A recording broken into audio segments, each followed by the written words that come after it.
Hey everyone!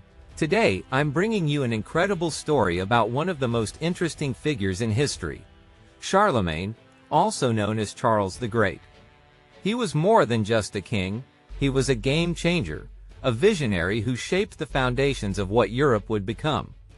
Born in 742, Charlemagne ruled as king of the Franks, later added the Lombards to his titles, and even became the Holy Roman Emperor. His reign, which lasted nearly half a century, wasn't just about sitting on a throne. It was about transforming a fragmented Europe into something closer to unity. Charlemagne didn't just wake up one day as this legendary ruler. He inherited the throne from his father, Pepin the Short, the first king of the Carolingian dynasty.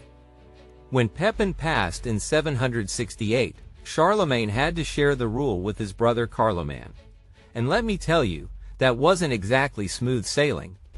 Carloman was hesitant and cautious, while Charlemagne was all about taking action. The tension between them could have easily exploded into civil war, but fate stepped in when Carloman suddenly died in 771, leaving Charlemagne to rule solo. Now this guy wasn't just a king sitting pretty in his castle. He was a man of action. When a rebellion broke out in Aquitaine shortly after their father's death, Charlemagne was quick to respond with a military campaign to crush the uprising.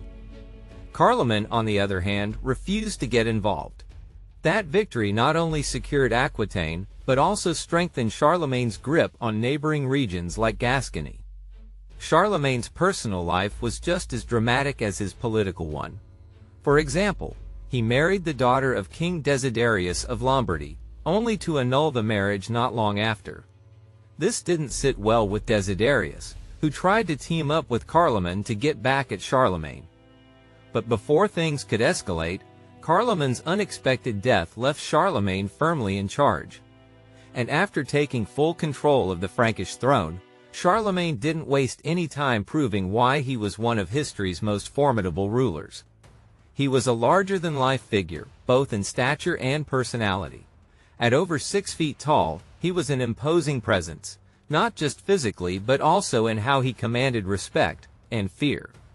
He was charismatic and approachable one moment, but could be ruthless and brutal the next. People admired him, but they also knew not to cross him. Charlemagne wasn't the type to sit back and rule from a distance. He led from the front, waging campaigns year after year, combining his warrior mindset with a growing sense of religious mission. One of his earliest and longest campaigns was against the Saxons. It all started in 772, when a supposed raid by Saxons burned a church in Deventer.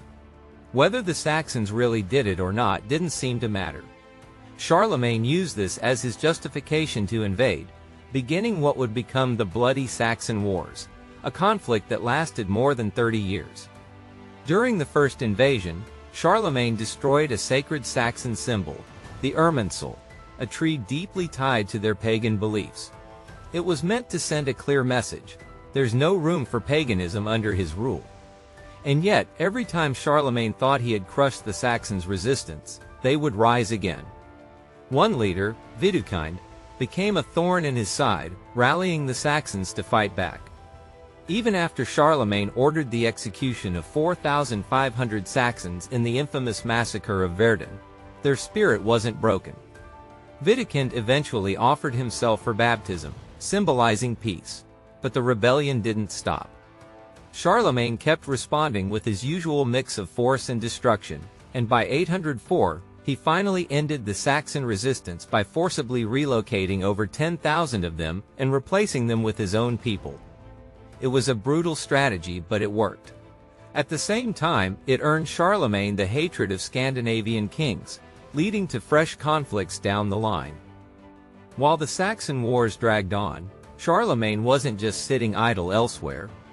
His campaigns took him to northern Spain, where he fought the Saracens and created a buffer zone known as the Spanish March. He defeated the Lombards in Italy, adding their territory to his growing empire. He even brought down the Avars of Hungary, wiping out their stronghold and ending them as a people. Charlemagne's empire was massive, stretching across what we know today as France, Germany, northern Italy, and parts of Spain. Amid all this, Charlemagne's power grew so immense that even the Pope relied on him. When Pope Leo III was attacked by a mob in Rome, it wasn't other religious leaders he turned to for help, it was Charlemagne. In 800, Charlemagne cleared the Pope's name and restored him to power. But this event took an unexpected turn. On Christmas Day of the same year, while Charlemagne was praying in St. Peter's Basilica, Pope Leo suddenly crowned him Emperor of the Romans. Now Charlemagne claimed he didn't see this coming and even said later that he wouldn't have entered the church if he'd known. But let's be real, there's no way he didn't notice a crown waiting there. Whether it was truly a surprise or just theatrics, one thing was clear. Charlemagne now held a title that placed him above the Pope in power and prestige.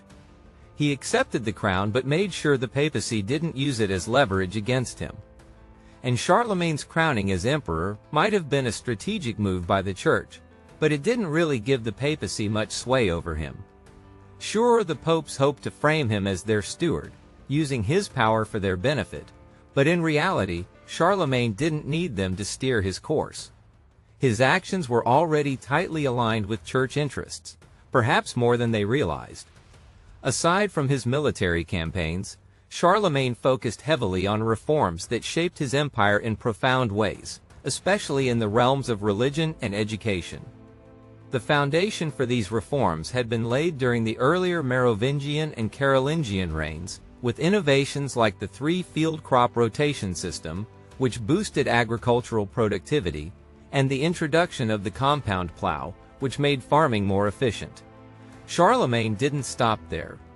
He pushed for greater mechanization, encouraging the use of watermills to grind grain, a vast improvement over the labor-intensive hand grinding previously used. When it came to the church, Charlemagne took reforms initiated by leaders like Boniface and amplified them.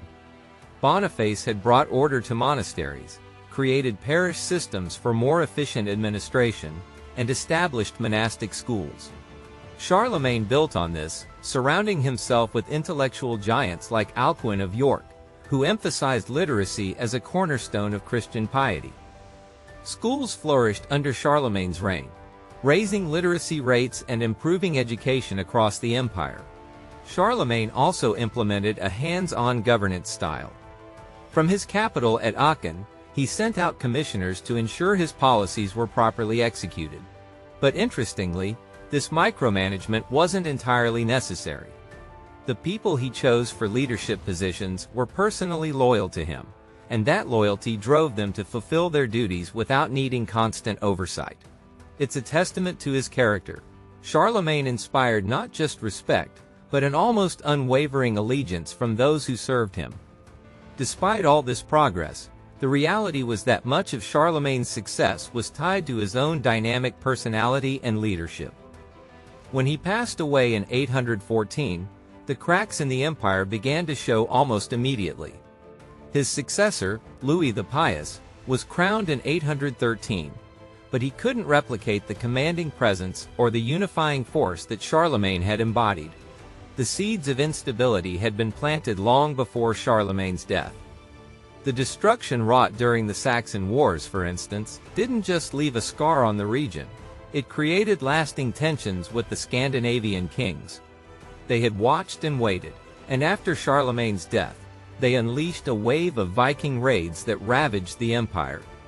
Louis tried to fend them off, but his approach often involved negotiating and granting land, which only delayed the problem. When Louis died in 840, the situation worsened. The empire was carved up among his three sons, leading to infighting that only weakened what Charlemagne had built.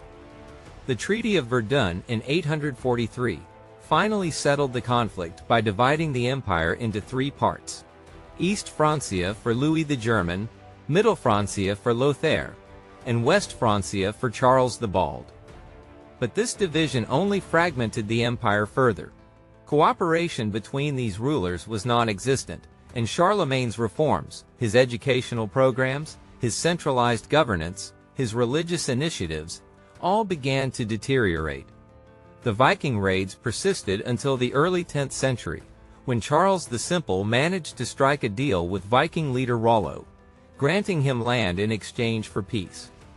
This agreement eventually gave rise to the Duchy of Normandy, a key player in European history, but it also underscored how far the empire had fallen from Charlemagne's vision of unity and strength. Charlemagne's descendants couldn't maintain the empire he had forged.